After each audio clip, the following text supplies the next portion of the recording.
After a peak in September 2020, the daily COVID cases had begun to fall down, reaching its lowest in February.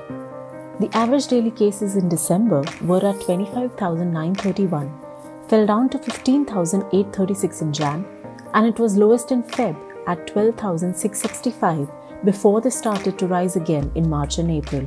However, disproportionate and sudden rise in cases in states like Maharashtra, Kerala, Chhattisgarh and Punjab led to an explosion in the number of cases across the country, thereby burdening the healthcare infrastructure in metros and in every big city. The situation is critical. Highest daily caseload registered this year. Hospital beds are scarce as the country's health system crumbles. And the oxygen that is needed to save people's lives is in short supply. Delhi, COVID is now killing one person every 4 minutes. This begs the question, what was the government doing? Did they become complicit? Whose responsibility is it anyways? Using government press releases, we analyze government's communication and meetings on COVID-related actions that hardly shows any complacency, at least on paper. To review COVID-19 situation since September 2020, some 14 meetings were held under the chairmanship of Prime Minister Modi, and additionally 12 video conferences were held with states by the Health and Family Welfare Minister.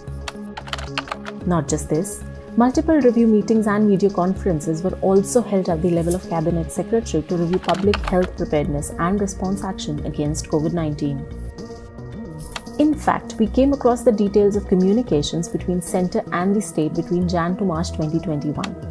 In the 19 communications that we analysed, 6 were vaccination related, whereas 13 times the central government urged states to take prompt steps and to keep a strict vigil to curb recent spike in COVID cases.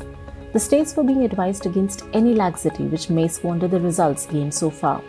Between Jan to March, the central government also rushed high-level multidisciplinary teams to various states to assist administration in COVID-19 management.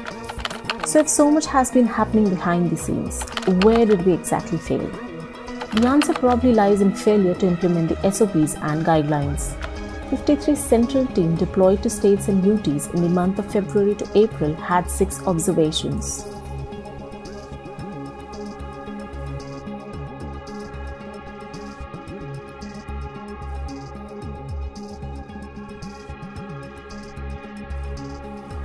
After cases had started reducing, the natural thing for all governments was to try to restore things back to normal while being vigilant and follow due SOPs and guidelines. However, while the guidelines and SOPs were there on paper, the administrations responsible for implementation failed to act timely. Consider the case of West Bengal, which is undergoing elections.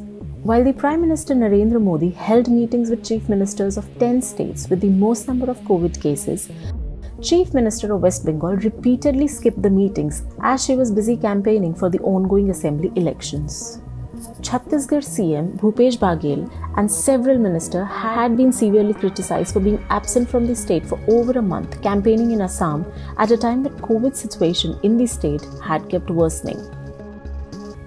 Back in January 2021, the funds were also allotted to states to install 162 PSA oxygen plants across the country.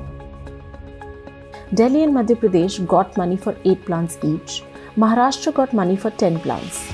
Even after more than 4 months, Delhi installed only 1 plant, Maharashtra and Madhya Pradesh installed 0. Now each one of them is grappling with the oxygen shortage. With the rise in cases and limited on-ground support, even after a year into pandemic, the tempers are bound to rise. Citizens are bound to get angry.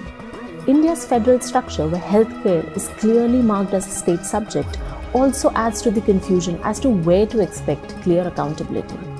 With a section of media's anger majorly directed towards the central government, it is evident that most shortfalls in infrastructure have been a result of colossal failure of individual state leadership in taking central directives seriously, while politics taking a center stage in shifting blame on each other.